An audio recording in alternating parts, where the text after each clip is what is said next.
मैंने अपनी pig farm के सुअरों के नाम रखने के लिए एक लाइव स्ट्रीम शुरू किया और मैंने उनके नाम वही रख दिए जो लोग मुझे इंटरनेट पे गाली दे रहे थे। लास्ट में एक बहुत ही क्यूट, व्हाइट, गोल मटोल और प्यारा सा सुअर बच गया, तो मैंने उसे सुआनिंग बुलाने पर जोर दिया और ये बात इंटरनेट पर देखते ही देखते वायरल हो गई। पर सबको चौंकाते हुए उस मशहूर एक्ट्रेस ने पब्लिकली रिप्लाई कर दिया। फोटो में वो एक डॉगी को गले लगाए हुए थी और उसने लिखा, इसका नाम चेन चेन है, मैं यानी चेन हूँ। 3 साल पहले तक मैं एक अनजान एक्टर था। एक शो के दौरान मैंने अपने एक साथी को बचाने के चक्कर में एक्सीडेंटली जेंसी को धक्का दे दिया था। उसके बाद उसने मुझे बदनाम करना शुरू कर दिया।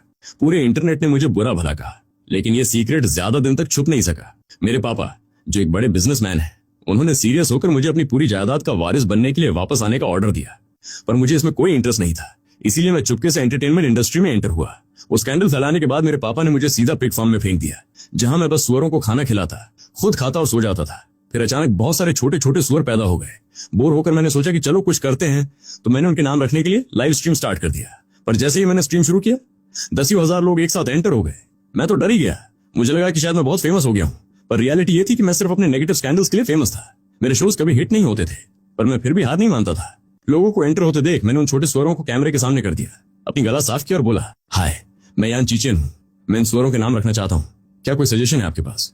पर कमेंट्स में लोग बस मुझे गालियां ही दिए जा रहे थे। कहने लगे कि ये फिर से आ गया। मुझे पता था कि ये देहाती बैकग्राउंड से है। पढ़ते पढ़ते मुझे चिंता होने लगी, क्योंकि कोई नाम तो बता ही नहीं रहा था। तभी ये कमेंट देखकर मुझे एक धांसू आइडिया आया, अगर ये लोग अपने वर्ड से मुझे हर्ट कर सकते हैं, तो मैं इनके नामों को इन सुअरों के लिए क्यों नहीं यूज करूं। मैंने उस बंदे को टारगेट किया जो सबसे ज्यादा गाली दे रहा था और सबसे बदसूरत सुअर को चुना, जो एकदम ब्लैक था और उसके दांत बाहर निकले हुए थे। मैंने उसे उठाकर कैमरे के सामने किया और कहा, इस सबसे बदसूरत सुअर का नाम शियाओवेन होगा। चैट एक सेकंड के लिए जम गई और फिर लोग हंसी के मारे लोटपोट हो गए। कुछ लोगों ने तो मुझे महंगे गिफ्ट भी भेजना शुरू कर दिए। चैट आगे बढ़ती गई। तभी एक और मैसेज पर मेरी नजर पड़ी, जो कह रहा था कि शियाओकेन एक हैंडसम बंदा ढूंढ रही है, तू इतनी अटेंशन क्यों ग्रैब कर रहा है, कितना चीप है तू। तभी एक सुअर ने मेरी टांग को टच किया। मैंने उसे उठाया और कहा, इस दूसरे सबसे बदसूरत सुअर का नाम शियाओ किंग होगा और इसे बदसूरत लोग ही पसंद है। पूरी चैट में फिर से हंसी का ब्लास्ट हो गया। एक रिच फीमेल व्यूअर को इतना मजा आया कि उसने सबसे महंगा गिफ्ट भेज दिया। मेरी पहली लाइव स्ट्रीम थी और मैंने ऐसा कभी नहीं देखा था। इतना बड़ा गिफ्ट देखकर मैं तो शॉक ही हो गया। वो बंदी लगातार महंगे गिफ्ट भेजे जा रही थी और पब्लिक का एक्साइटमेंट नेक्स्ट लेवल पर पहुंच गया। लाइव स्ट्रीम में पूरा केओस मच गया। तो मैंने बीच में आकर कहा, बस करो भाई, अब इतने मैसेजेस मत भेजो, अभी भी बहुत सारों के नाम बाकी हैं। फिर मैंने हैकर्स के नाम पर उनके नाम रखना जारी रखा और लास्ट में वही गोल मटोल व्हाइट सुअर बचा जो सच में बहुत क्यूट था। सबने उसके नाम की डिमांड की। मैं कुछ सेकंड्स के लिए चुप हुआ और बोला, इसका नाम सिर्फ सुआनिंग ही हो सकता है। और ये सुनते ही चैट पूरी तरह से ब्लास्ट हो गई। लोग चिल्लाने लगे, क्या बोला, फिर से बोल, तू मेरी गॉडेस को सुअर बुला रहा है, तुझे बर्बाद होना है क्या? उनका रिएक्शन देखकर मैंने बात को बिना बढ़ाए उस सुअर को उठाया और लाइव स्ट्रीम कट कर दिया। आखिर नेगेटिव पब्लिसिटी भी तो पब्लिसिटी ही होती है ना, तो उसकी पॉपुलैरिटी का फायदा क्यों ना उठाऊं। वैसे भी अगर मैं इस बारे में पहुंचा हूं तो उसी की वजह से, तो क्या मैं थोड़ा सा फ्रस्ट्रेशन भी बाहर नहीं निकाल सकता? सुआनिंग और मेरी हिस्ट्री बहुत पुरानी और गहरी थी। हमारे दादाजी बहुत पक्के दोस्त थे और पेरेंट्स के टाइम से ही दोनों फैमिलीज के रिलेशन काफी क्लोज थे। ऊपर से हम नेबर्स भी थे, तो हम बचपन से साथ में ही बड़े हुए थे। वो हर चीज में हमेशा टॉप करती थी, इसीलिए घर वाले हमेशा मेरी तुलना उससे करते थे और मैं उसे कभी बीट नहीं कर पाता था। मेरी मम्मी बचपन में ही गुजर गई थी और पापा हमेशा काम में बिजी रहते थे, इसलिए वो मुझे सुआनिंग के पास ही छोड़ देते थे। हम एक जैसे थे, पर वो हमेशा मुझ पर अपना कंट्रोल चलाती थी, यहाँ तक कि कम मार्क्स आने पर मुझे डांटती भी थी। पर पता नहीं क्यों, एक बार अपने दोस्त की लव लेटर डिलीवर करने के बाद सुआनिंग पूरी तरह से बदल गई। वो मेरी केयर तो करती थी, पर पहले जैसा वाइब नहीं रहा। फिर जब मैं पढ़ाई के लिए अब्रॉड चला गया तो उसने मुझसे कांटेक्ट करना ही बंद कर दिया। जब मैं वापस आया तो वो एक नेशनल अवार्ड विनिंग एक्ट्रेस बन चुकी थी। हम कुछ बार मिले जरूर, पर मैं भी तब तक एंटरटेनमेंट इंडस्ट्री में काम करने लगा था, तो गॉसिप से बचने के लिए हम पब्लिकली ज्यादा बात नहीं करते थे। दूसरों के लिए वो एक एलिगेंट और मिस्टीरियस गॉडेस थी, पर असल में वो बहुत ज्यादा रिवेंजफुल थी। बचपन की कोई भी गलती वो कभी नहीं भूलती थी।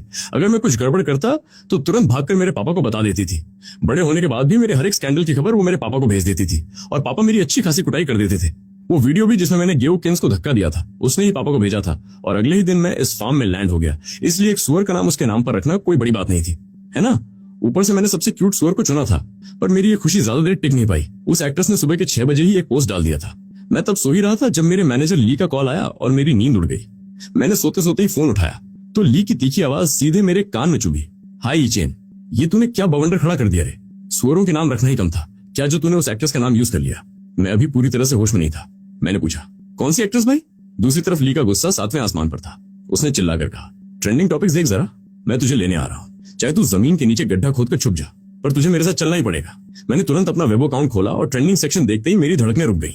एक अनजान एक्टर ने सुअर का नाम सुआनिंग रखा। ये बंदा है कौन और इसकी इतनी हिम्मत कैसे हुई? एक्ट्रेस ने देर रात दिया गुस्से में करारा जवाब। कांपते हाथों से मैंने सुहानी की प्रोफाइल खोली और देखकर सन रह गया। उसकी पोस्ट में लिखा था, इसका नाम चेन चेन है, और फोटो में उसने एक लोकल ब्रीड के कुत्ते को पकड़ा हुआ था। मैं झटके से उठकर बैठ गया। वो औरत पूरी तरह से साइको हो चुकी थी। उसने ही मेरी शिकायत पापा से की थी, जिसकी वजह से मुझे यहाँ आना पड़ा। तो अगर मैंने एक छोटे से सुअर का नाम उसके नाम पर रख दिया तो कौन सा पहाड़ टूट पड़ा। मैंने वेबो पर सारे रूमर्स पढ़े। ज्यादातर लोग मुझे गालियां दे रहे थे और कुछ मेरा मजाक उड़ा रहे थे। कई लोग पूछ रहे थे कि हमारे बीच क्या चक्कर चल रहा है। कुछ तो ये भी कह रहे थे कि मैं गेव किन्सी के सामने कुछ भी नहीं हूँ और सुहानी के लायक तो बिल्कुल नहीं हूँ। ये सब पढ़कर मैंने गुस्से में अपने दांत भींचे और कुतिया नाम से सेव किए गए कॉन्टैक्ट को टेक्स्ट किया, सुहानी देख तूने क्या पोस्ट किया है, मुझे फालतू की प्रॉब्लम में डाल दिया, अभी के अभी इसे डिलीट कर। ऐसा लगा जैसे वो मेरे ही मैसेज का वेट कर रही थी। उसने तुरंत रिप्लाई किया और एक वॉइस नोट भेजा जिसमें उसकी हल्की सी हंसी सुनाई दी। उसकी सॉफ्ट आवाज सीधे मेरे दिल को छू गई। उसने साफ बोल दिया, नहीं करूंगी, और फिर ऑफलाइन हो गई। मैंने उसे और मैसेजेस भेजे पर उसने मेरे कॉल्स को पूरी तरह से इग्नोर कर दिया। डर के मारे मैं तुरंत उठा, थोड़ा रेडी हुआ और ली की हेल्प से उस फार्म से भाग निकला। सच कहूं तो उन सुअरों को छोड़ने में मुझे थोड़ा दुख भी हो रहा था। तो मैंने मन ही मन उनसे दोबारा मिलने का वादा किया। ली ने मेरे लिए एक शो अरेंज किया था। वो मेरी इस अचानक मिली पॉपुलैरिटी को कैश बनाना चाहता था। और हाँ, अब मैं फेमस तो हो चुका था, भले ही सबसे फालतू वजह से क्यों न हुआ हूं, पर स्टेज पर पहुंचकर मैं फिर से ब्लैंक हो गया। शो की टीम पूरा ड्रामा क्रिएट करना चाहती थी। उन्हें पता था कि मेरी और गेव किन्स की बिल्कुल नहीं बनती, फिर भी उन्होंने हम दोनों को एक साथ टीम में रख दिया। मुझे तो कोई फर्क नहीं पड़ता था। जब तक हम जीत रहे थे तब तक सब ठीक था, पर ऑडियंस को ये ड्रामा बिल्कुल पसंद नहीं आया। लोग कमेंट करने लगे कि यार ये चेन को क्यों बुलाया भाई, कितना इरिटेटिंग बंदा है ये, क्या ये किन्स का नाम यूज करना बंद कर सकता है, ये हर जगह क्यों टपक पड़ता है। भाई सच कहूं तो मैं खुद वहां नहीं रहना चाहता था। अपनी बैंड बजाने वाले बंदे को कौन देखना चाहेगा। गेव किन्स को देखते ही मेरा मूड खराब हो गया और गेम भी बहुत जल्दी खत्म हो गया।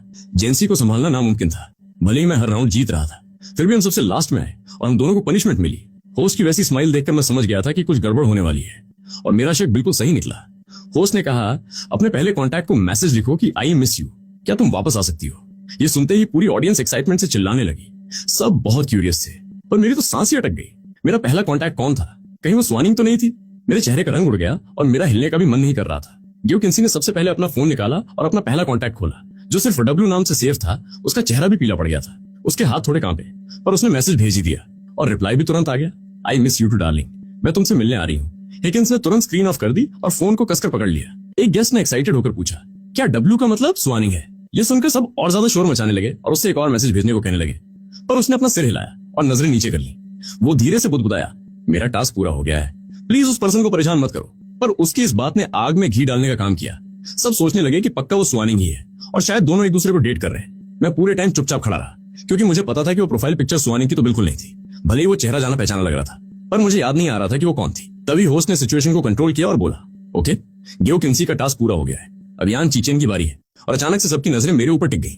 मैं सुहानी को ऐसा मैसेज बिल्कुल नहीं भेजना चाहता था, पर मैं अपने वर्ड्स का पक्का था और हार मानना मुझे पसंद नहीं था। सिर्फ एक लाइन ही तो लिखनी थी, तो मैंने सोचा कि भेज ही देता हूँ। मैंने व्हाट्सएप ओपन किया। पहला कॉन्टैक्ट सुहानी का ही था, जिसे मैंने एक कुत्ते के इमोजी के साथ सेव कर रखा था। मैंने दांत भींच कर टाइप किया, आई मिस यू, क्या तुम वापस आ सकती हो। और मन ही मन दुआ करने लगा कि भगवान के लिए वो रिप्लाई न करे। अगर वो चुप रही तो मैं उसे कुरकुरे का एक पैकेट खिलाऊंगा। पर मेरी किस्मत तो हमेशा की तरह खराब ही थी। उसका तुरंत रिप्लाई आया, तुम भी मुझे मिस कर रहे हो, पर भले ही ऐसा हो, मैं फिर भी तुम्हारी शिकायत तुम्हारे पापा से ही करूंगी। अब्रॉड में तो तुमने कभी नहीं कहा कि मिस कर रहे हो। कोई गेम हारे हो ना तुम। इस बार मैं तुम्हारे झांसे में नहीं आने वाली। इतने सारे मैसेजेस पढ़कर मेरे तो होश उड़ गए। ये बंदी कभी स्क्रिप्ट के हिसाब से क्यों नहीं चलती भाई। कहाँ गई इसकी वो कूल और कोल्ड इमेज। तभी उसने मुझे सीधे वीडियो कॉल कर दिया। मैंने बिना सोचे समझे तुरंत कट किया, तो उसका एक और मैसेज आया, कॉल उठाओ।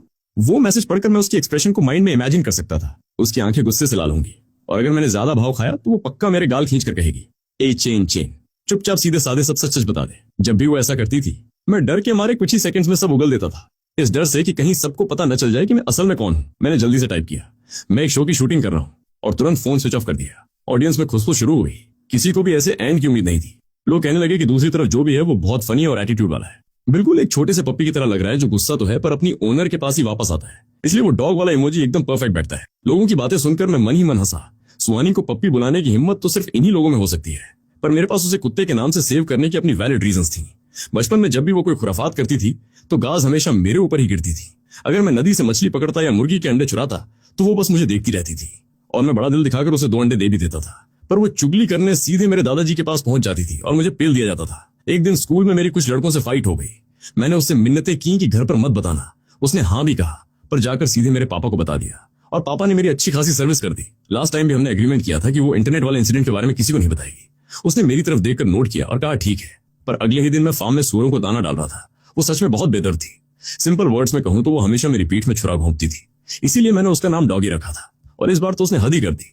अपने कुत्ते का नाम चेन चेन रखकर उसने सीधे मुझे प्रोवोक किया था ताकि सब गलत समझे। सुआनिंग बहुत रिच और ब्यूटीफुल थी। बचपन से ही वो सबकी ड्रीम गर्ल रही थी। थोड़ी डिस्टेंट पर बहुत ही पोलाइट और वेल मैनर्ड।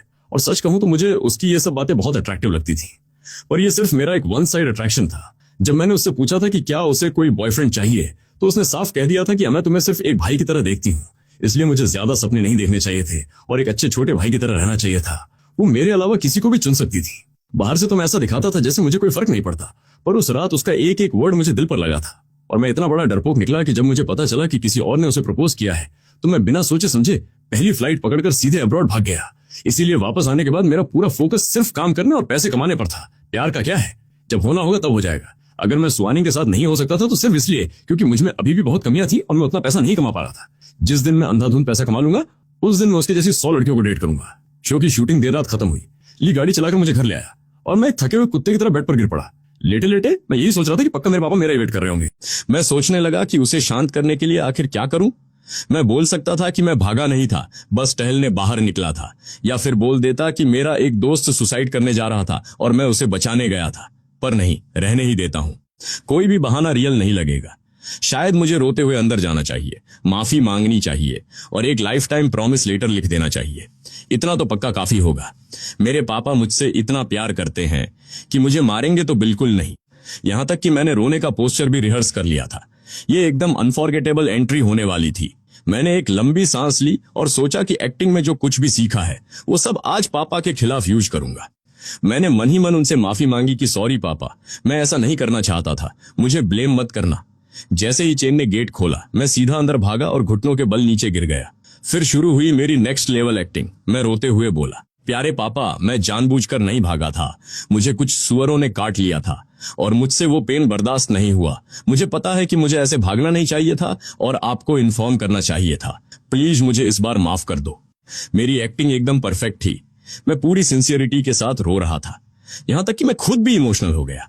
पर मेरे पापा का कोई रिएक्शन नहीं आया, तो मैं सोचने लगा कि वो मुझे उठा क्यों नहीं रहे हैं। तभी मुझे एक जानी पहचानी आवाज सुनाई दी, बेटा ये क्या कर रहा है तू, सुआनिंग के सामने घुटनों के बल क्यों बैठा है? भाई कोई मुझे बचा लो। मैंने आवाज की तरफ मुंह घुमाया तो देखा कि सामने मेरे पापा खड़े थे, पर फिर मेरे ठीक आगे कौन था? वो सुआनिंग थी जो अपनी हंसी रोकने का ट्राई कर रही थी। उसकी आंखों में साफ मस्ती चमक रही थी। उसने मुझे प्यार से चेन चेन बुला दिया। मेरी लाइफ में कभी इतनी एम्बैरेसिंग सिचुएशन नहीं आई थी। कोई मुझे समझाएगा कि वो अपने घर पर होने के बजाय मेरे घर में क्या कर रही थी। मैं धीरे से उठा और बोला, खैर मैंने एक्टिंग तो काफी सही की थी ना, वैसे आप इतनी देर गए यहाँ क्या कर रही हैं? मेरे पापा ने बिना सोचे समझे मेरे सिर पर एक थप्पड़ रसीद कर दिया। वो बोले कि सुआनिंग काफी टाइम बाद यहाँ आई है, तू इससे तमीज से बात नहीं कर सकता क्या? फिर उन्होंने स्माइल किया और उसके कंधे पर हाथ रखकर बोले, सुआनिंग तू इस गधे की बात पर ध्यान मत दे, इसमें कभी अकल थी ही नहीं। तुम दोनों बहुत टाइम बाद मिले हो, चलो बैठकर बातें करो। मेरी आंखें फटी की फटी रह गईं। मैं बोला, हमारे पास बात करने के लिए बचा ही क्या है? काफी रात हो चुकी है। सुआनिंग अब तू अपने घर जा, तेरे पेरेंट्स परेशान हो रहे होंगे। सुआनिंग ने बहुत ही स्वीट स्माइल दी और बोली, अंकल मेरे पेरेंट्स तो ट्रिप पर गए हैं और मैं अपनी चाबियां भूल गई हूं, इसीलिए यहां रुकना चाहती थी। आई होप मैं आपको डिस्टर्ब नहीं कर रही हूं। मैं उसके इस झूठ पर एकदम शॉक होकर उसे देखने लगा। सुआनिंग चाबियां भूल गई? तो फिर वो इतना बड़ा चाबियों का गुच्छा क्या इल्यूजन था? मुझे इसमें किसी साजिश की बदबू आ रही थी, इसलिए मैंने पहले उसे चुपचाप ऑब्जर्व करने का डिसाइड किया। मेरे पापा एकदम चिल थे। वो बोले, तू अपने पुराने वाले रूम में ही रुक जा और अगर तुझे किसी भी चीज की जरूरत हो तो चेन चेन से मांग लेना। सुआनिंग ने एक सीधे बच्चे की तरह हाँ में सिर हिलाया और उन्हें रेस्ट करने को कहा। पापा ने भी स्माइल किया और हम दोनों को जल्दी सोने का ऑर्डर देकर चले गए। पर कॉर्नर पर पहुंचते ही वो रुके और मुड़कर बोले, सुआनिंग का अच्छे से ख्याल रखना। उसने मुझे सब बता दिया है कि तूने उसके मैसेजेस को इग्नोर किया था। मैंने एक ठंडी सांस ली तो मैडम यहां मेरी शिकायत करने आई थी। आखिर ये चाहती क्या है?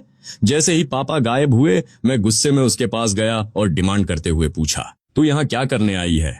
सुआनिंग ने अपनी नजरें नीची कर ली। रूम की वार्म लाइट उसके बालों पर सॉफ्टली पड़ रही थी। एक मोमेंट के लिए तो मैं खो ही गया। मुझे लगा जैसे मैं सालों पहले वाली सुआनिंग को देख रहा हूं, जो मुझे पढ़ाई में हेल्प करती थी। उसने एक हेल्पलेस स्माइल दी और बोली, तूने मेरे मैसेजेस इग्नोर किए थे, मुझे तेरी चिंता हो रही थी कारिनी तो। उस निकनेम को सुनते ही मेरे रोंगटे खड़े हो गए। मैं एक बिल्ली की तरह एकदम चौकन्ना हो गया। चाहे कोई भी टाइम हो, जब भी वो मुझे इस नाम से बुलाती थी मेरा रिएक्शन तुरंत ऐसा ही होता था, क्योंकि ये हमारा एक सीक्रेट था। उस निकनेम के पीछे एक ऐसी स्टोरी छुपी थी जो हमारे अलावा कोई नहीं जानता था। जब मैं 18 साल का था तब मेरी फैमिली एक बड़े फाइनेंशियली क्राइसिस से गुजर रही थी। मेरे पापा इतने बिजी थे कि वो मेरा ख्याल नहीं रख सकते थे, इसलिए उन्होंने मुझे सुआनिंग की फैमिली के पास छोड़ दिया था। मैं सुआनिंग के साथ ही स्कूल जाता और वापस आता था। एक शाम जब हम स्कूल से निकले तो वो एक हॉट डॉग स्टॉल के पास मेरा वेट कर रही थी। जब हम एक पतली सी गली से गुजर रहे थे तो मुझे किसी के कराहने की आवाज आई। मुझे लगा कुछ गड़बड़ है, तो मैं सुआनिंग को पीछे छोड़कर उस आवाज को फॉलो करते हुए गली के अंदर चला गया। वहां मुझे खून से लथपथ एक छोटा सा पप्पी मिला जो अभी अभी पैदा ही हुआ था। किसी घटिया इंसान ने उसे बहुत टॉर्चर किया था और वो वहां बहुत मुश्किल से सांसें ले रहा था। मैं नीचे झुका, वो बहुत ज्यादा इंजर्ड था। उसका जबड़ा टेढ़ा हो चुका था और उसका एक पैर आधा कटा हुआ था। वो खून से सना हुआ, लगभग मरने की कंडीशन में था। फिर भी उसने हेल्प मांगने के लिए बहुत वीकली अपनी जीभ बाहर निकाली। मैं खुद बड़ी मुश्किल से अपना ख्याल रख पा रहा था, पर तभी वहां लोहे के पाइप लिए 3 बंदे आ धमके। उन्होंने मुझे धमकी भरी नजरों से देखा। उनमें से एक टैटू वाले पतले से बंदे ने जमीन पर थूका और वार्निंग दी, सुन लड़के, उस जानवर को नीचे फेंक और यहां से दफा हो जा, बीच में टांग मत अड़ा। तभी मेरी नजर उनके हाथ में पकड़े कैमरे पर पड़ी और मुझे पूरा खेल समझ आ गया। वो लोग एनिमल एब्यूज की वीडियोस बनाकर पैसे कमाते थे। मैंने एक कड़वी हंसी हंसी और उस पप्पी को और कसकर गले से लगा लिया। मैं बोला, तुम लोग जानवरों से भी गए गुजरे हो, ऐसे घटिया काम करके पैसे कमाने वाले कचरा हो तुम। वीक जानवरों पर अपनी दादागिरी दिखाते हो। मुझे तो तुम पर घिन आ रही है। देश को भी तुम जैसे लोगों पर शर्म आनी चाहिए। टैटू वाला बंदा बोला, अबे बच्चे, तू बहुत ज्यादा बोल रहा है, आज तुझे सबक सिखाता हूं। उसने तुरंत पाइप से मुझ पर अटैक कर दिया, पर मैंने बहुत फुर्ती से खुद को बचा लिया। बचपन में मैं अपने दादाजी के साथ रहता था। उन्होंने मुझे अपनी सेफ्टी के लिए सांडा और जुजुत्सु सिखाया था। मैं पीछे की तरफ झुका और उसके दूसरे वार को भी मिस करवा दिया। जैसे ही मुझे मौका दिखा, मैंने उसके एक पैर पर जोर से मारा और उस टैटू वाले को लात मार दी। फिर मैं तुरंत घूमा और दूसरे बंदे को जमीन पर पटक दिया। वो छोटा पप्पी बिल्कुल शांत था। उसे शायद समझ आ गया था कि मैं उसे बचा रहा हूं, इसलिए वो मेरी गोद में चुपचाप पड़ा रहा। अपने साथियों को नीचे गिरता देख लास्ट वाला बंदा अपना पेशेंस खो बैठा। वो दौड़ता हुआ आया और उसने सीधा पंच मारा। क्योंकि मेरे एक हाथ में पप्पी था तो मैं सिर्फ एक ही हाथ यूज कर सकता था। मैंने उसकी कलाई पकड़ी और उसे जोर से मरोड़ दिया। वो घुटनों के बल नीचे गिर गया। तभी पीछे से दूसरे बंदे ने अटैक किया, पर मैंने उसे एक किक मारकर गिरा दिया। पर मेरा ध्यान भटकते ही घुटनों के बल बैठे बंदे ने उस पप्पी के जख्मी पैर को पकड़ लिया और मुझे जोर से मारा। उस पप्पी की चीख पूरी गली में गूंज गई। मैंने गुस्से में अपनी कोहनी से उसकी ठोड़ी पर मारा। उसके मुंह से खून निकलने लगा और वो अनकॉन्शियस होकर गिर पड़ा। ये सब कुछ ही सेकंड्स में हो गया था, पर उन लोगों को संभलने के लिए इतना टाइम काफी था। एक बंदे ने चाकू से मेरी यूनिफॉर्म फाड़ दी और मेरी पीठ पर एक बड़ा सा कट लगा दिया। पेन के मारे मैं नीचे झुक गया। जब मैंने देखा कि लोहे का पाइप सीधे मेरे सिर की तरफ आ रहा है तो मैंने अपनी आंखें बंद कर ली। ज्यादा से ज्यादा क्या होता, मैं कुछ महीने बेड पर पड़ा रहता और अगर दिमाग खराब भी हो जाता तो कोई बात नहीं। कम से कम मैंने एक जान तो बचा ली थी ना। भले ही मैं किसी काम का न रहता, फिर भी उस पप्पी का हीरो तो रहता, पर वैसा कुछ हुआ ही नहीं। जब मैंने अपनी आंखें खोली तो देखा कि वो टैटू वाला बंदा जमीन पर पड़ा हुआ था और उसके सिर से खून बह रहा था। उसके पीछे सुआनिंग हाथ में खून से सनी हुई एक ईंट लिए खड़ी थी। लाइट के अपोजिट खड़े होने की वजह से उसका चेहरा बहुत डरावना लग रहा था। उसकी आंखें गुस्से से लाल थीं। उसने उस इंजर्ड पप्पी को बहुत केयर से पकड़ा, पर जैसे ही उसकी नजर मुझ पर पड़ी उसका एक्सप्रेशन तुरंत सॉफ्ट हो गया। उसने हाथ से ईंट गिरा दी और नीचे बैठी, पर तभी उसकी नजर मेरी पीठ पर पड़ी। वो घाव लगभग 20 सेंटीमीटर लंबा था। मैं खुद तो उसे नहीं देख सकता था, पर मुझे अपनी पीठ पर कुछ गर्म गर्म महसूस हो रहा था। मेरा खून मेरे कपड़ों को पूरी तरह से भिगो चुका था। मैंने सुआनिंग को कभी इस तरह अपना आपा खोते हुए नहीं देखा था। चाहे कुछ भी हो जाए वो हमेशा एकदम शांत रहती थी। कोई भी चीज उसे हिला नहीं सकती थी, पर अभी उसके हाथ कांप रहे थे। उसने तुरंत अपने बटलर और एम्बुलेंस को कॉल किया और साथ ही मुझे शांत करने की कोशिश करने लगी। वो बोली, चेन चेन, डर मत, ये सब मेरी गलती थी, पर अब मैं यहां हूं ना, तू बिल्कुल मत डर। मैंने उसे बहुत कसकर गले लगा लिया और अपना सिर उसके कंधे पर रख दिया।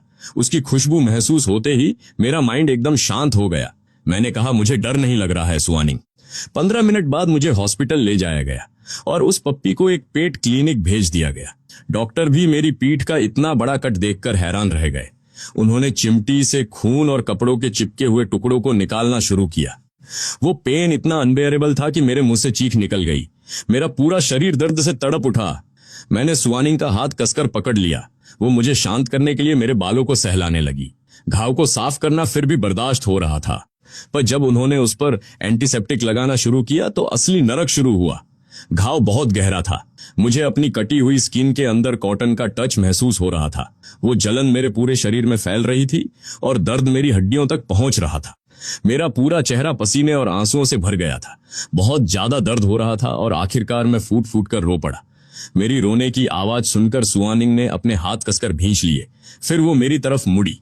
मैंने अपना चेहरा उसकी चेस्ट में छुपा लिया और उसकी वेस्ट को कसकर पकड़ लिया। सुआनिंग कुछ कर तो नहीं सकती थी, बस उसने मुझे खुद से लिपटाए रखा। जो मैंने नहीं देखा वो ये था कि उसने कई बार अपनी मुट्ठियों को भींचा और फिर ढीला छोड़ दिया। ये पूरी प्रोसेस 1 घंटे से भी ज्यादा टाइम तक चली और जब ये खत्म हुई तो हम तीनों पसीने से पूरी तरह भीगे हुए थे। मेरी पीठ पर पट्टी बांधते हुए डॉक्टर ने कहा, इस पर दवाई लगाते रहना और पट्टियां चेंज करते रहना। थोड़ी थोड़ी क्वांटिटी में दिन में कई बार लगाना, वरना दवाई अंदर तक नहीं पहुंचेगी। इसके लिए किसी भरोसेमंद इंसान की हेल्प ले लेना। सुआनिंग ने डॉक्टर की एक एक बात अच्छे से याद कर ली। जब मुझे डिस्चार्ज किया गया तो रात हो चुकी थी। कुछ क्लासेस बंक करने के बाद सुआनिंग और मैं एक खाली क्लासरूम में अलग अलग टाइम पर पहुंचे जहां वो मेरी ड्रेसिंग करती थी। स्टार्टिंग में मुझे बहुत एम्बैरेसिंग लगता था और मैं अपनी शर्ट उतारना नहीं चाहता था, तो उसने अपनी आईब्रो उठाकर कहा, पहले तो बड़ा हीरो बन रहा था और अब शर्ट उतारने में भी शर्म आ रही है। तू तो बड़ा नाजुक सा बच्चा निकला। आज से मैं तुझे कारिनीतो ही बुलाऊंगी। मैंने अपने गाल फुलाते हुए कहा, मैं कोई नाजुक बच्चा नहीं हूं, मैं एक हीरो हूं। पर फिर भी मैंने अपनी रेड शर्ट उतार दी। सुआनिंग ने कॉटन बड लिया और दवाई लगाना स्टार्ट कर दिया। वो बोली, हाँ, तू कोई नाजुक बच्चा नहीं है, तू तो मेरा कारिनीतो है। मैंने कहा, अगर तूने मुझे इस नाम से चिढ़ाना बंद नहीं किया तो मैं तुझसे ड्रेसिंग नहीं करवाऊंगा। मेरी कटी हुई पीठ को देखकर सुआनिंग ने अपना थूक निगला और बोली, हो गया कारिनीतो। वो पप्पी अभी ट्रीटमेंट के अंडर है पर बहुत ज्यादा इंजर्ड है। जब वो ठीक हो जाएगा तो हम उसे अपने घर ले आएंगे। उसने कहा था हम उसे घर ले आएंगे। उसने मैं नहीं कहा था। मैं एक मोमेंट के लिए फ्रीज हो गया। फिर मैंने सिर हिलाकर कहा, ठीक है, मैं उसका नाम स्ट्रॉन्ग डॉग रखूंगा ताकि वो हमेशा स्ट्रॉन्ग रहे।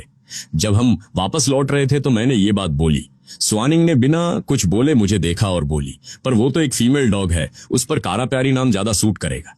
मैंने कहा, तू इस निकनेम को कभी नहीं छोड़ेगी ना? तभी मुझे कुछ याद आया और मैं रुक गया। सुआनिंग भी रुक गई और अपनी आईब्रो उठाकर बोली, क्या हुआ? मैंने पूछा, उन गुंडों का क्या हुआ? मेरा हिसाब अभी उनसे चुकता नहीं हुआ है। उसकी आंखें एकदम शांत लग रही थीं, पर उसके अंदर एक नफरत छुपी हुई थी। उसने बहुत ही नॉर्मली रिप्लाई किया, मुझे नहीं पता, शायद मर गए होंगे। अच्छा है कि हम उन्हें दोबारा कभी न देखें, वरना अगली बार वो अपने पैरों पर चलकर वापस नहीं जा पाएंगे। उस दिन तो मेरे हाथ में पप्पी था, पर अगली बार मैं उनके दांत तोड़ दूंगी। पर मुझे तब ये बात नहीं पता थी कि जब मैं सो रहा था तब सुआनिंग ने उन तीनों को पहले ही जेल भिजवा दिया था। यहां तक कि उसने पुलिस से उनके लिए स्पेशल विजिलेंस की डिमांड भी की थी। वो मेरे पास किसी भी खतरे को भटकने भी नहीं देना चाहती थी। वो हर एक थ्रेट को मुझसे दूर रखती थी और अगर उतने से काम नहीं चलता तो वो खुद उसे खत्म कर देती थी। शायद वो लोग सच में जेल में सड़ रहे होंगे और मैं उन्हें कभी दोबारा नहीं देख पाता, और न ही मैं कभी उस 18 साल वाली शर्मीली सुआनिंग को दोबारा देख पाता। अब मेरे सामने 25 साल की सुआनिंग खड़ी थी, जो थोड़ी सी हेल्पलेस और बहुत ज्यादा बच्चों जैसी लग रही थी।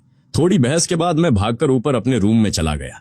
जब मैंने देखा कि वो मेरे पीछे नहीं आ रही है तो मैंने चैन की सांस ली। नहाने के बाद मैं सीधे सोफे पर गिर पड़ा और सोचने लगा कि ये बंदी एकदम से इतनी चेंज कैसे हो गई। पहले तो उसने वो पोस्ट डाला, फिर इतना बड़ा बंडर खड़ा किया और अब सीधे मेरे घर में रहने आ गई। आखिर चल क्या रहा है भाई? क्या उसे गेव किन्सी पसंद नहीं था? उनकी मूवी साथ में काफी अच्छी थी। वो बंदा दिखने में भी हैंडसम था। बस बैड लक ये था कि वो अंदर से पूरी तरह सड़ा हुआ था। पिछली बार मैंने उसे धक्का भी नहीं दिया था। वो खुद मुझे अपने साथ घसीटने की कोशिश कर रहा था, पर मैं किसी तरह बच निकला। क्या सच में सुआनिंग को ऐसा बंदा पसंद आ सकता है? मैंने इमेजिन किया कि सुआनिंग गेव किन्सी के हाथों में हाथ डाले खड़ी है और मुझे जबरदस्ती उसे जीजा जी बोलना पड़ रहा है। यह सोचकर ही मैंने डर के मारे अपना सिर हिलाया। नहीं नहीं नहीं, ये तो बहुत डरावना थॉट था। मैं ऐसा कभी नहीं होने दूंगा। पर अगर वो सच में उससे प्यार करती हुई तो? मेरे थॉट्स पूरी तरह से भटकने लगे। मेरा माइंड एकदम ब्लैंक हो गया, जब तक कि किसी ने मेरे रूम का डोर नॉक नहीं किया। मैंने बिना मुड़े चिल्लाकर कहा, अंकल शियान, मुझे दूध नहीं पीना है, आप जाकर सो जाइए। पर नॉक होना बंद हो गया। और फिर मुझे एक साफ आवाज सुनाई दी, चेन चेन गेट खोल, मैं हूं।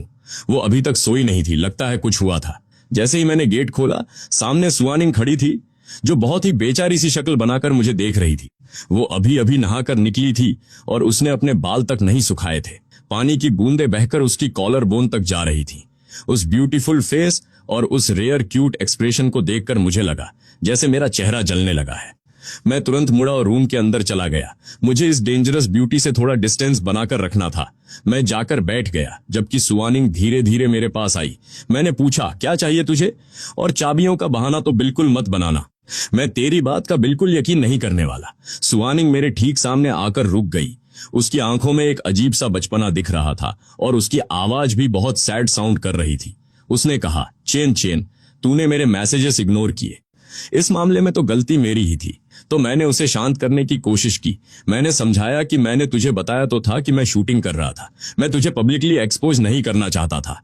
पर मेरी बात पूरी होने से पहले ही सुआनिंग ने मुझे बीच में ही रोक दिया। वो बोली, तो क्या वो सब झूठ था कारिनी? तो हम कितने टाइम से अलग हैं? 3 साल हो गए ना, पर तूने एक बार भी मेरे बारे में नहीं सोचा। उसने मुझे सांस लेने तक का मौका नहीं दिया और सीधे एक और बम फोड़ दिया। क्या मैं अब तुझे पसंद नहीं हूं? अगर मैं ये कहूं कि वो मुझे पसंद नहीं थी तो ऐसा कैसे पॉसिबल हो सकता था? पर अगर मैं अभी उससे पूछता कि क्या वो मुझसे प्यार करती है, तो मैं उसे वो आंसर नहीं दे पाता। मैंने उसकी तरफ देखा, पर मैं उसके इमोशंस को समझ नहीं पाया। मैंने बहुत अजीब सी शांति के साथ कहा, अब ये सब बोलने का क्या मतलब है? अगर मैं तुझसे प्यार भी करता तो उससे क्या बदल जाता? मुझे तुझे उस कॉलेज स्टूडेंट के साथ या फिर गेव किन्सी के साथ देखना पड़ता ना। मेरे प्यार की कोई वैल्यू नहीं है। तुझे क्या लगता है मुझे दर्द नहीं होता होगा? बोलते बोलते मेरी आंखें आंसुओं से भर गई। मैंने अपना सिर नीचे झुका लिया, क्योंकि मैं नहीं चाहता था कि आंसू नीचे गिरे, पर कोई फायदा नहीं हुआ। सुआनिंग अपनी सॉफ्ट फिंगर्स के साथ मेरे पास आई और उसने मेरे आंसू पोंछे। वो बोली, कारिनी तो रो मत। मेरी बात सुनकर वो एकदम फ्रीज हो गई। उसने मेरा हाथ पकड़ा और पूछा, कौन सा कॉलेज स्टूडेंट? गेव किन्सी का मेरे साथ कोई सीन नहीं है। वो मेरे पास आया जरूर था, पर मैंने उसे पहले ही रिजेक्ट कर दिया था। तू कहना क्या चाहता है? रुकिए, यहाँ कुछ लोचा था, मैंने कांपती आवाज में पूछा। वो कॉलेज स्टूडेंट जिसने तुझे प्रपोज किया था, तूने उसे रिजेक्ट नहीं किया था। सुआनिंग बोली, पर कारिनी तो मैं एक लड़की हूं, मैं सबके सामने उसकी बेइज्जती नहीं कर सकती थी ना। बाद में मैंने उससे अकेले में बात की थी और बता दिया था कि मैं किसी और से प्यार करती हूं। सुआनिंग किसी से प्यार करती थी। मैंने आज तक उसे किसी भी बंदे में इंटरेस्ट लेते हुए नहीं देखा था। मेरी कंफ्यूजन देखकर उसने एक हेल्पलेस स्माइल दी और बोली, वो बंदा हमेशा थोड़ा चंचल रहा है, पर दिल का बहुत साफ है।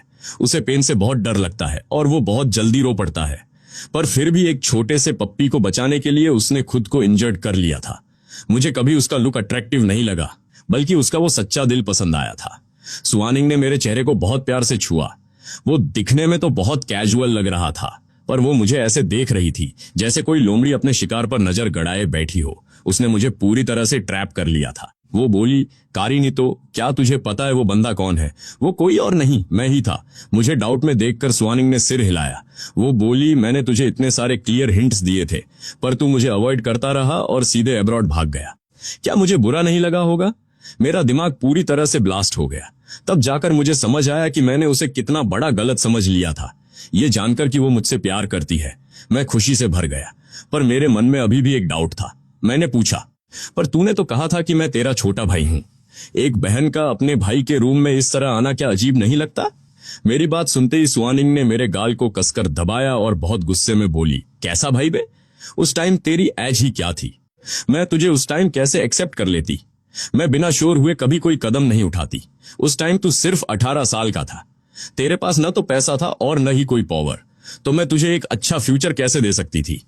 इसीलिए मैंने बिना रुके दिन रात पढ़ाई की और काम किया। मैं बस इस बात का वेट कर रही थी कि तू वापस आए, ताकि मैं अपने दम पर तुझे इम्प्रेस कर सकूं। आई होप तू मुझे एक चांस देगा। मैंने उसे थोड़ा तंग करने का सोचा और स्माइल करते हुए उसके प्यारे से चेहरे को पिंच किया, पर मैं बोला, मैं बहुत जिद्दी और लाडला हूं, तुझे ये साबित करके दिखाना पड़ेगा। सुआनिंग हंसी और उसने मेरा चेहरा अपने हाथों में थाम लिया। वो बोली, समझ गई मेरे प्यारे कारिनी तो। मेरे गाल शर्म से लाल हो गए। मैंने उसे थोड़ा पीछे धकेला और सोने के लिए कहा। वो बहुत सीधे बच्चे की तरह उठी, उसने मेरा हाथ पकड़ा और मैं उसे गेट तक छोड़ने गया।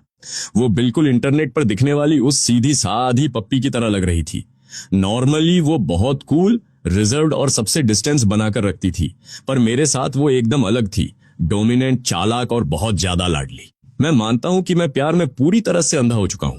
हाँ, मैं एक अनसुधारा रोमांटिक हूं, पर जो प्यार 18 साल की एज में शुरू हुआ था वो आज भी जिंदा था और फाइनली रंग ला रहा था। जब शो की टीम मेरा सामान लेने आई तो मुझे नहीं पता था कि बाकी गेस्ट्स कौन होने वाले हैं। जब तक कि मैंने सुआनिंग और उसके साथ गेव किन्सी को नहीं देख लिया, मुझे लगा जैसे पूरी दुनिया ही पागल हो चुकी है। 2 दिन पहले ली ने मेरे लिए एक शो अरेंज किया था। वो एक एडवेंचर रियलिटी शो था जो सीधे लाइव टेलीकास्ट होने वाला था।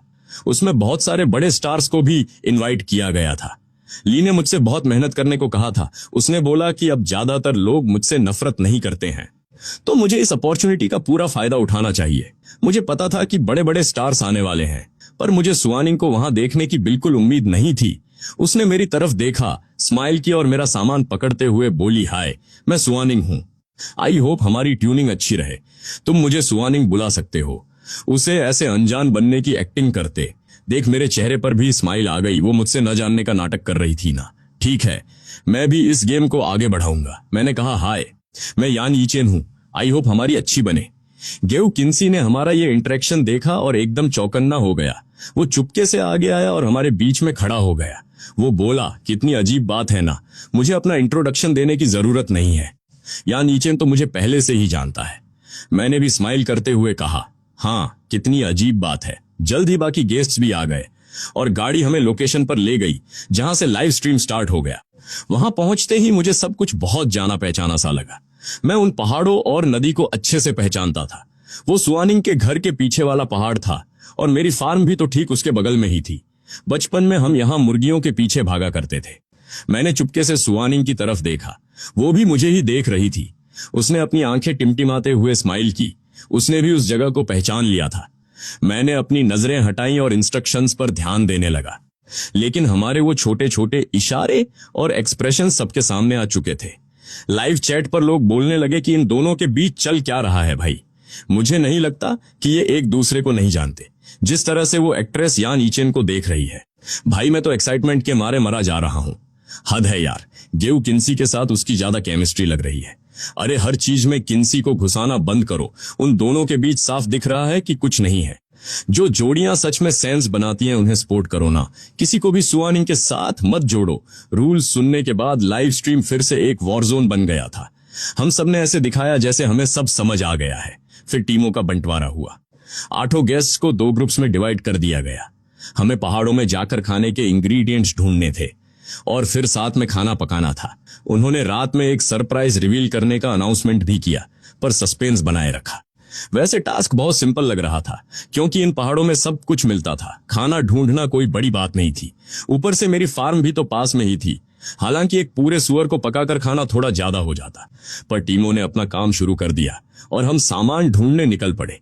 हमारा ग्रुप सच में कमाल का था। इसमें न सिर्फ सुआनिंग थी, बल्कि गेव किन्सी और मेरी एक जानी पहचानी चुलबुली दोस्त ली रुयान भी थी। वहीं दूसरी टीम में पॉपुलर एक्ट्रेस सैमसिन जिन और 2 जुड़वा भाई थे। चैट में लोग फिर बकबक करने लगे कि किन्सी को यान यीचेन के साथ ही क्यों रखा, कितना बकवास है। चेन चेन ने तो अभी कुछ बोला भी नहीं है और ये लोग ऐसे इनोसेंट बनने का नाटक कर रहे हैं। छी, पर अब तो बहुत मजा आने वाला है।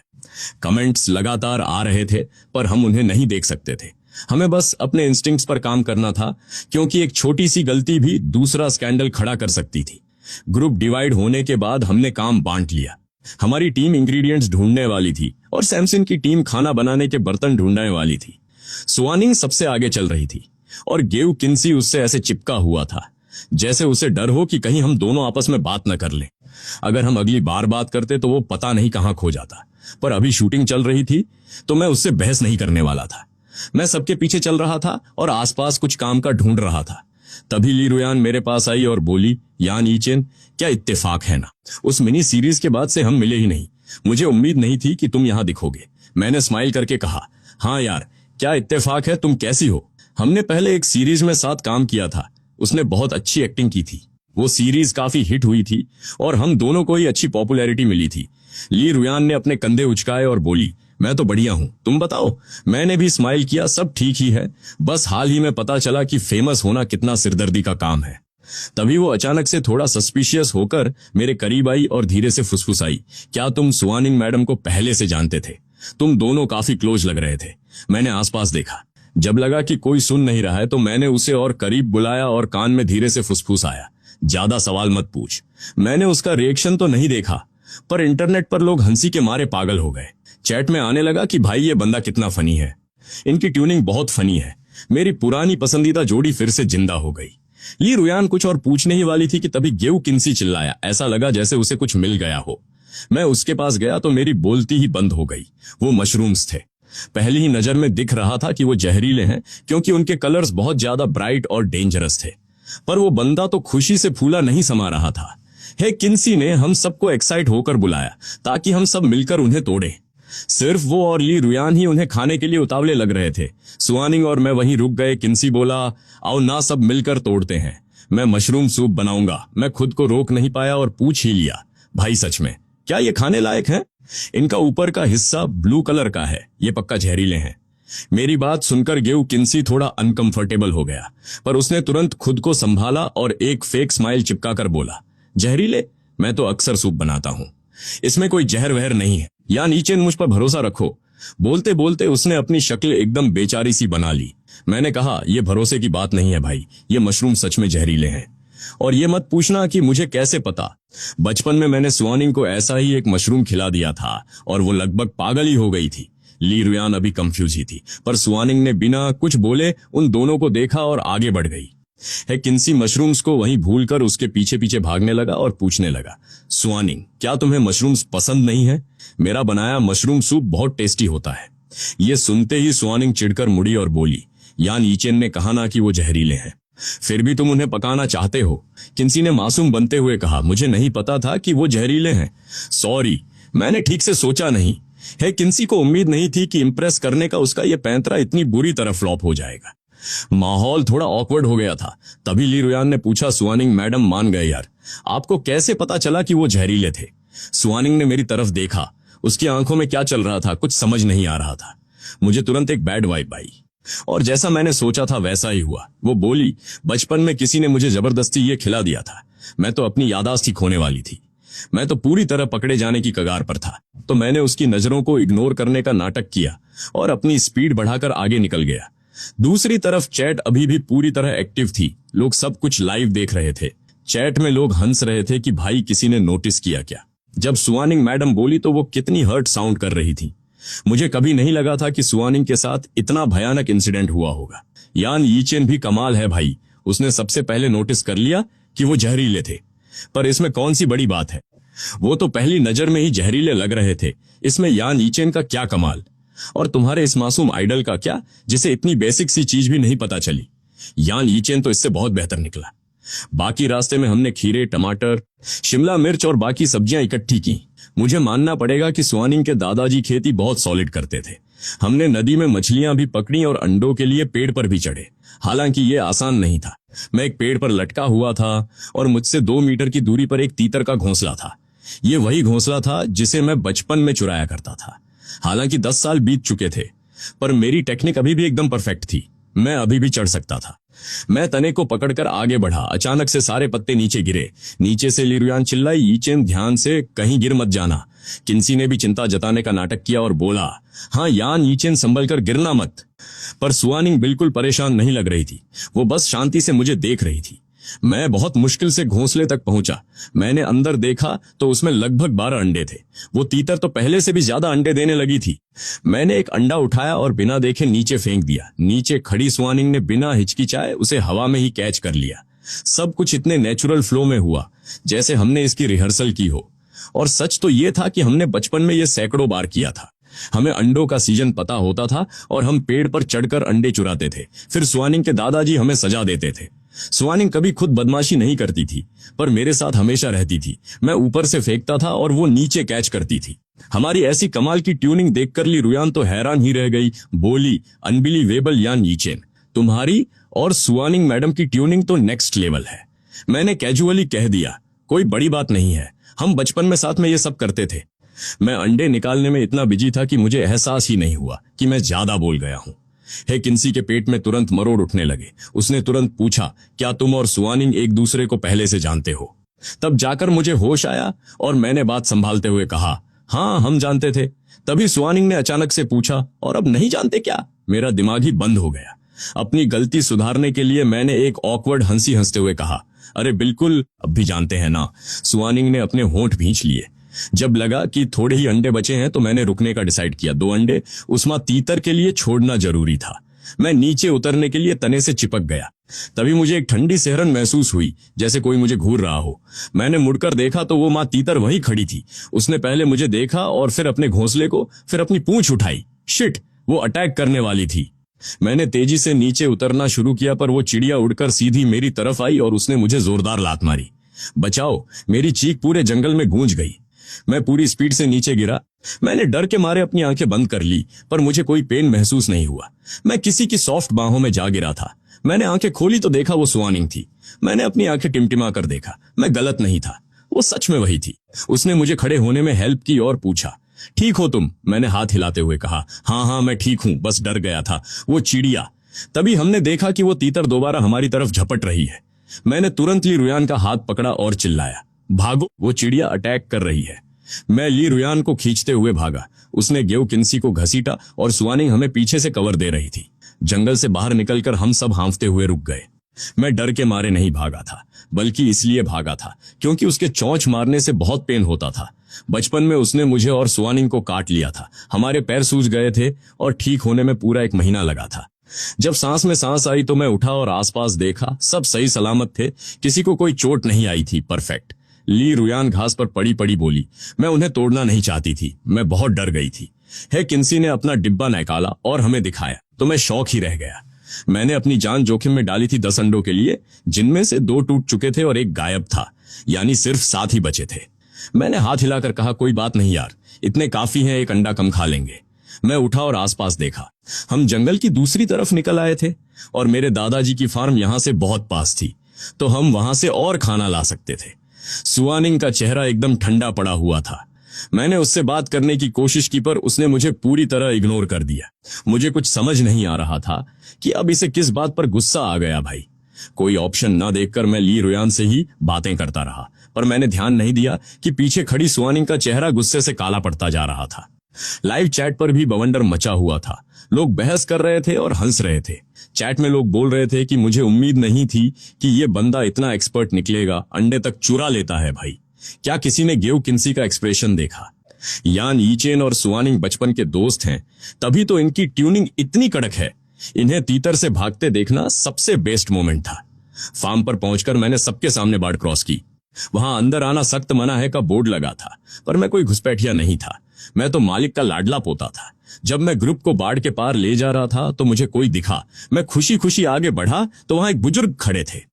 मुझे देखकर उनका चेहरा एकदम सख्त रहा, पर जैसे ही उनकी नजर सुवानिंग पर पड़ी, उनका एटीट्यूड तुरंत चेंज हो गया और उनके चेहरे पर एक प्यारी सी स्माइल आ गई।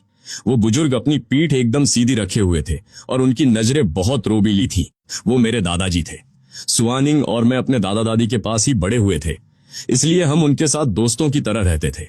मैं स्माइल करते हुए उनके पास गया और ओवर एक्टिंग करते हुए बहुत रिस्पेक्ट से पूछा, सर, क्या आपके पास छोटे सुअर हैं? हम शूटिंग कर रहे हैं और एक खरीदना चाहते हैं। हम आपकी फार्म का फ्री में प्रमोशन करेंगे और पैसे भी पूरे देंगे। मेरे दादाजी ने मुझे देखा, फिर सुवानिंग को देखा, एक ठंडी सांस भरी और मुझे पूरी तरह इग्नोर कर दिया। बाकी सब कंफ्यूज होकर आसपास देखने लगे। ली रुयान ने मेरी आस्तीन खींचकर कहा कि चुपचाप यहां से निकल चलते हैं, पर मैं कहां मानने वाला था। मैं अपने दादाजी के सामने ही अड़ा रहा। आखिरकार सदियों बाद वो बोले, सुवानिंग के कहने पर मैं तुम्हें एक छोटा सुअर दे दूंगा, पर तुम्हें मेरे साथ अंदर आकर उसे खुद ही पकड़ना पड़ेगा। मैंने खुशी खुशी कहा, डन दादाजी, थैंक यू, और मैंने बाकी सबको भी अंदर बुला लिया। सुवानिंग को छोड़कर बाकी सब अभी भी कंफ्यूज थे। चैट में लोग लिखने लगे, क्या यान यीचेन सच में सुअर खाने वाला है? यहां तक कि शो की क्रू टीम भी कंफ्यूज हो गई। लोग बोले, दोस्तों, क्या तुम्हें ये सुअरों का बाड़ा जाना पहचाना नहीं लग रहा? हाँ भाई, मुझे भी लगा। ये वही जगह है जहां से यान यीचेन लाइव स्ट्रीम कर रहा था। हम दादाजी के पीछे पीछे उस जाने पहचाने बाड़े में एंटर हुए। वो छोटे सुअर अब काफी बड़े हो चुके थे। सब एकदम गोल मटोल और हेल्दी थे, रोस्ट करने के लिए एकदम परफेक्ट। रोस्टेड सुअर का ख्याल आते ही मेरे मुंह में पानी आ गया। मैंने मन ही मन कहा, सुअरो, तुम्हारा दादाजी आ गया है। अंदर घुसते ही गेव किन्सी का चेहरा बिगड़ गया। उसे बहुत ज्यादा घिन आ रही थी। ली रुयान ने नोटिस किया और पूछा, किन्सी, तुम ठीक हो क्या? तबीयत खराब लग रही है। गेव किन्सी ने धीरे से सिर हिलाया और बोला, हाँ थोड़ी सी यहाँ बहुत गंदगी है, मुझे तो उल्टी जैसा फील हो रहा है। मेरी तो बोलती ही बंद हो गई गंदगी। यहाँ दिन में 3 बार सफाई होती थी और हर दूसरे दिन सैनिटाइज किया जाता था, फिर भी इसे गंदगी लग रही थी। यानी हमारी सारी मेहनत बेकार गई। मैं मन ही मन उसे गालियां दे ही रहा था कि वो फिर बोल पड़ा, क्या हम सच में इसे खाने वाले हैं? क्या हम इन मासूम सूरों को मार देंगे? ये भी तो लिविंग बीइंग्स हैं ना, हमें इन्हें छोड़ देना चाहिए। ऊपर से इन अंकल को इन्हें पालने में कितनी मेहनत लगती होगी। उसकी ये बकवास सुनकर मुझे हंसी आ गई। स्वानिंग ने उसे चिढ़कर देखा और मेरे दादाजी ने तो अपनी आंखें ही घुमा ली। मैं भी पूरी तरह पक चुका था। अगर मैंने कोई क्राइम किया होता तो मैं पुलिस के पास जाना पसंद करता बजाय उसकी ये फेक अच्छाई सुनने के। मैंने कहा, पहली बात, हमें कोई मेन डिश नहीं मिली है। अगर सुअर नहीं खाएंगे तो क्या हवा खाकर पेट भरेंगे? तुम कह रहे हो कि ये लिविंग बीइंग है, तो जब तुम मछली खाते हो क्या उसमें जान नहीं होती? दूसरी बात, ये जगह एकदम साफ है, यहाँ रोज सफाई होती है। तीसरी बात, यहाँ सब कुछ ऑटोमेटेड है, तो फालतू की चिंता मत करो। और हाँ, ये दादाजी एक दिन में उतना कमाते हैं जितना तुम अपनी पूरी लाइफ में नहीं कमा पाओगे, तो अपनी चिंता करो भाई। लाइव चैट पर बवंडर आ गया। लोग लिखने लगे कि भले ही तुम किन्सी को पसंद न करो, पर इतना रूड होने की क्या जरूरत थी? यान यीचेन में दम तो है भाई, पर जो भी बोला एकदम सच बोला। ये लोग सिर्फ गालियां देना जानते हैं। क्या किसी को सुआनिंग और यान यीचेन का रिश्ता थोड़ा अजीब नहीं लग रहा? दोस्तों, ये वही बाड़ा है जो उसके लाइव स्ट्रीम में था। गेव किन्सी का चेहरा गुस्से से लाल हो गया। आखिरकार उसने आंखों में आंसू भरकर सुआनिंग की तरफ देखा और बोला, मैं जरा बाहर जा रहा हूं, और अपना चेहरा छुपाकर बाहर की तरफ भाग गया। सुआनिंग ने कोई खास रिएक्शन नहीं दिया, बस ठंडे दिमाग से सिर हिला दिया। ये रुयान थोड़ी परेशान लग रही थी। उसने पहले हमें देखा, फिर गेव किन्सी को देखा और आखिरकार उसके पीछे भाग गई। मुझे पता था कि मेरी इन बातों से मेरी इमेज खराब होगी और लोग मुझे और ट्रोल करेंगे, पर मुझे कोई फर्क नहीं पड़ता था। वो मुझे गालियां दे सकते थे, पर मेरे दादाजी की इंसल्ट नहीं कर सकते थे, और न ही उनकी फार्म को गंदा बोल सकते थे। मेरी फैमिली मेरी रेड लाइन थी। जब वो दोनों चले गए तो मैंने सुआनिंग और दादाजी को देखा और अपनी हंसी नहीं रोक पाया। मेरे दादाजी ने मुझे 2-3 थप्पड़ रसीद कर दिए और बोले, नालायक, बिना बताए भाग गया था तू, मुझे इस फार्म के भरोसे अकेला छोड़ दिया। हम सब हंस पड़े। मैंने कहा, अरे दादाजी, मजबूरी थी, मुझे टाइम ही नहीं मिला बताने का। किसे पता था कि हम यही शूटिंग करने आ जाएंगे? क्या इत्तेफाक है ना। वैसे दोस्तों, ये मेरे दादाजी हैं। दादाजी, मुझे सच में रोस्टेड लेग खाना है। दादाजी ने आंखें बड़ी की और बोले, सुआनिंग ने तो नहीं कहा कि उसे खाना है। तू अकेला डिसाइड करने वाला कौन होता है? पहले पूछ तो ले कि उसकी क्या मर्जी है। इस बीच सुआनिंग अभी भी सीरियस और चुपचाप खड़ी थी। यहां तक कि दादाजी की बात सुनकर भी उसने मेरी तरफ नहीं देखा।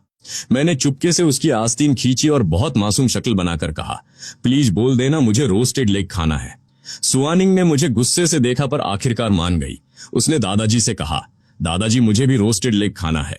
जब सुआनिंग कुछ मांगती थी तो दादाजी कभी मना नहीं करते थे, पर इस बार हम सुअर नहीं काट पाए। सुआनिंग और मैं बाड़े के अंदर गए। सुअरों को इतना बड़ा देखकर मुझे बहुत खुशी हुई। मैंने एक लकी सुअर को पकड़ने का डिसाइड किया। मैंने एक ब्लैक सुअर को देखा और आवाज दी, शियाओवेन हकता नहीं है। उस पॉपअप दांतों वाले सुअर ने अपना नाम सुना और हमारी तरफ भागता हुआ आया। फिर मैंने आवाज दी, शियाओ किन धोखेबाजों से प्यार करती है। मैंने कई सुअरों को उनके नाम से बुलाया और उन्हें अभी भी मेरा नाम याद था। वो आकर मुझसे चिपकने लगे। वो एकदम साफ सुथरे थे, कोई बदबू नहीं आ रही थी और बहुत क्यूट लग रहे थे। मैंने सुआनिंग की तरफ देखा, वो अभी भी एटीट्यूड दिखा रही थी। मुझे समझ आ गया था कि वो सबके सामने नाटक कर रही है और प्राइवेट में बहुत नॉटी हो जाती है, तो मैंने उसे छेड़ने का सोचा। मैंने जोर से चिल्लाया, सुआनिंग। जैसे ही वो मुड़ी, एक व्हाइट सुअर मेरी तरफ भागा चला आया। मैंने उसे सहलाया और कहा, सुआनिंग कितनी अच्छी बच्ची है ना। सुआनिंग ने चिढ़कर पूछा, तुमने इसे क्या बुलाया? फिर से बोलना, क्या बुलाया तुमने? उसे उस सुअर को घूरते देखना बहुत फनी था, पर उसका खुद का नाम सुनना और भी मजेदार था। मैं स्माइल करते हुए खड़ा हुआ, सुआनिंग, मैंने लाइव स्ट्रीम में इसका नाम यही रखा था, क्या ये प्यारा नाम नहीं है? सुआनिंग ने एक फेक स्माइल दी और अपने दांत भींचकर बोली, हाँ बहुत प्यारा है, बहुत ही ज्यादा प्यारा। चैट में लोग पागल हो गए, भाई इसने असली सुआनिंग को ही छेड़ दिया। ये दोनों बहुत फनी है यार। इस बंदे को क्या प्रॉब्लम है?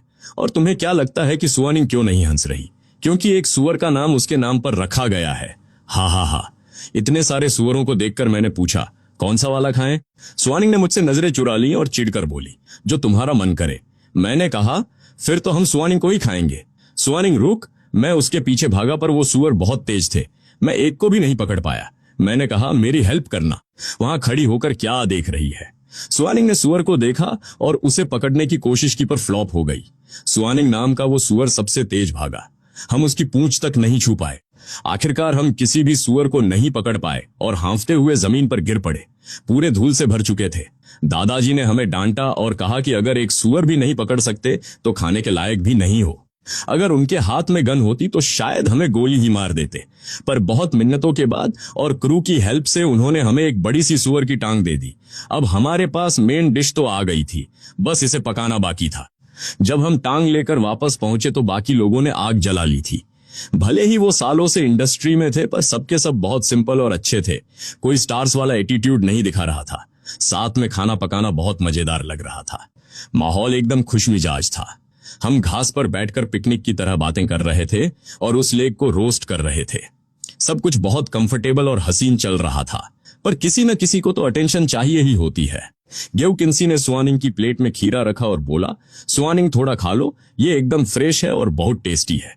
पर जैसे ही उसने मुंह खोला, उसने अपनी बेवकूफी फिर से दिखा दी। भले ही सुआनिंग एक बहुत बड़ी स्टार थी, पर शो में उससे भी ज्यादा सीनियर और अनुभवी गेस्ट मौजूद थे। इस तरह उसकी इतनी खुल्लम खुल्ला चापलूसी करना बहुत ही ऑकवर्ड लग रहा था। सुआनिंग ने एकदम ठंडा रिप्लाई दिया, थैंक यू, पर मुझे खीरा पसंद नहीं है। और उसने वो सब उठाकर मेरी प्लेट में डाल दिया। उसका ये अंदाज बहुत ही डोमिनेंट और नखरीला था। सबने अपनी सांसें थाम ली और मेरा रिएक्शन देखने लगे। मैंने उसे हल्की डांट वाली नजरों से देखा, जैसे कह रहा हूं कि थोड़ा कंट्रोल रख, ताकि लोगों के सामने हमारा राज न खुल जाए। फिर मैंने बाकी सबको देखा। मुझे समझ नहीं आ रहा था कि वो लोग इतने हैरान क्यों थे। मुझे तो खीरा सच में पसंद था ना, मुझे तो उसे खाना ही था, तो मैंने झटपट उसे खत्म कर दिया। मुझे बस अंडे चाहिए भाई, चलो सब लोग खाओ ना, ये बहुत टेस्टी, सॉफ्ट और बहुत न्यूट्रिशियस हैं। फिर मैं अचानक शांत हो गया। हम 8 लोग थे, पर अंडे सिर्फ 7 ही थे। जाहिर है किसी एक को तो बिना अंडे के ही रहना पड़ता। ऐसे में बेहतर यही था कि मैं खुद ही पीछे हट जाऊं। सैमसन जिन ने सिचुएशन को समझा और माहौल को हल्का करते हुए बोली, हाँ, यान यीचेन सही कह रहा है, चलो सब लोग ठंडे होने से पहले खा लो। मेरा तो पेट वैसे ही भर चुका है, मैं अंडा नहीं खाऊंगी, तुम लोग ही खा लो। उसकी बात सुनकर बाकी लोगों ने भी लेने से मना कर दिया। आखिरकार सुआनिंग ने अपना अंडा सैमसन जिन को दे दिया। मन ही मन मैंने उसकी तारीफ की। बंदी यूं ही इतनी बड़ी स्टार नहीं बनी थी, उसे ऐसी सिचुएशन हैंडल करना बहुत अच्छे से आता था। मैं अभी ये सब सोच ही रहा था कि मैंने देखा सुआनिंग की चॉपस्टिक्स मेरी प्लेट की तरफ बढ़ी।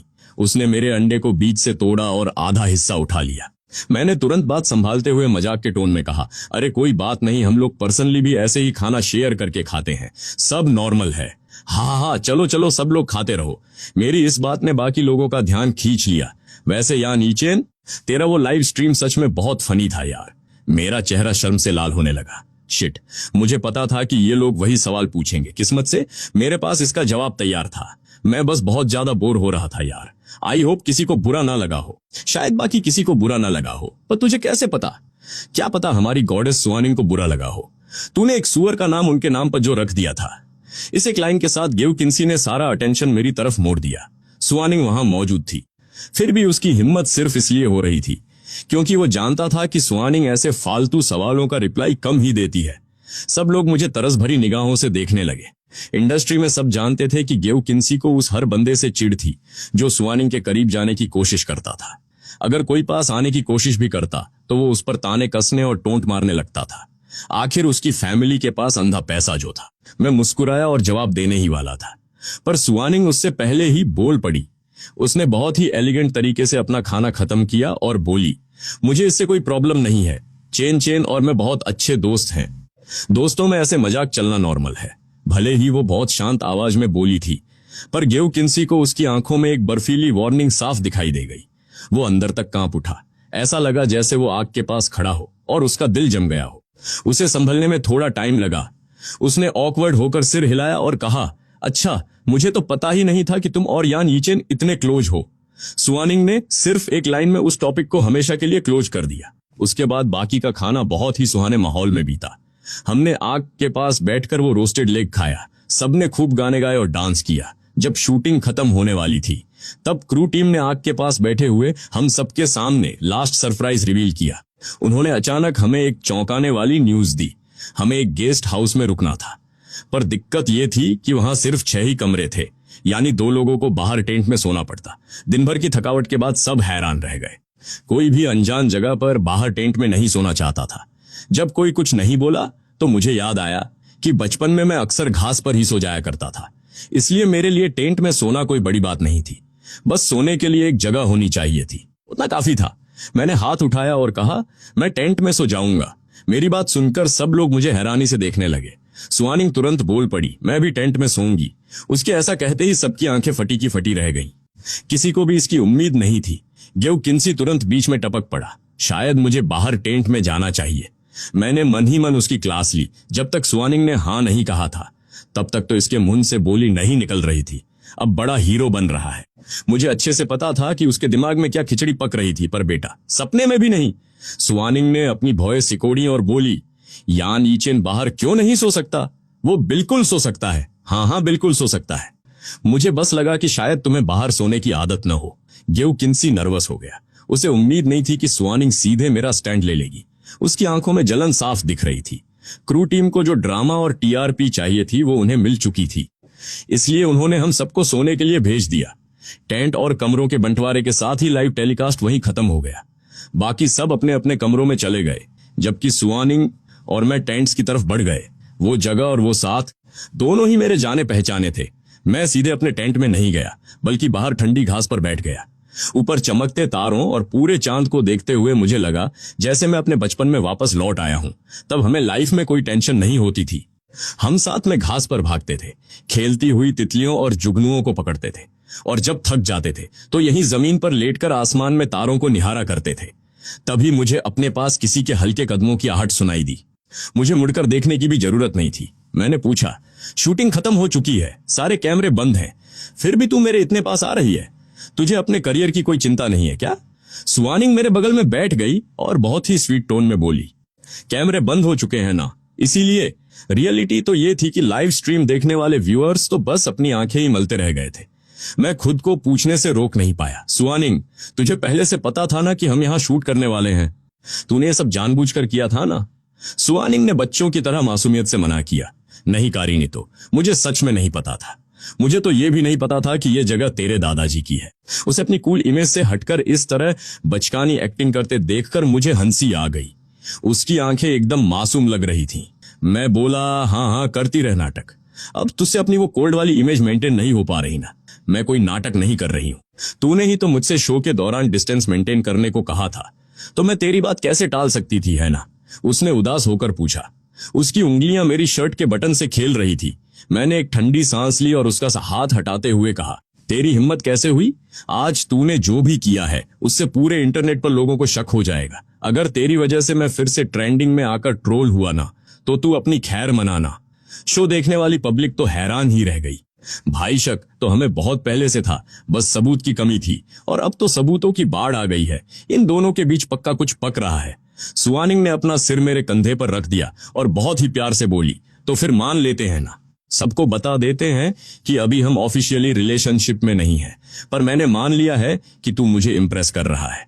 बस मान लेना। वो किसी बिल्ली की तरह प्यार मांगते हुए मेरी चेस्ट में अपना मुंह छुपाकर फुसफुसाने लगी। उसकी नाक मेरी शर्ट से रगड़ रही थी और वो मेरी खुशबू को महसूस कर रही थी। मैं ऐसा क्या करूं जिससे तू मुझे एक्सेप्ट कर ले? क्या तू अब मुझसे प्यार नहीं करता कारिनी? तो मैं ऐसा क्या करूं कि तू मुझे फिर से पहले की तरह चाहने लगे? मैंने नीचे उसकी तरफ देखा। उसके बालों की कुछ लटें उसके चेहरे पर बिखरी हुई थी। हल्की सी रोशनी में उसका प्रोफाइल कट और उसकी चमकती आंखें बेहद खूबसूरत लग रही थी, जैसे उसकी आंखों में पूरी आकाशगंगा समाई हो।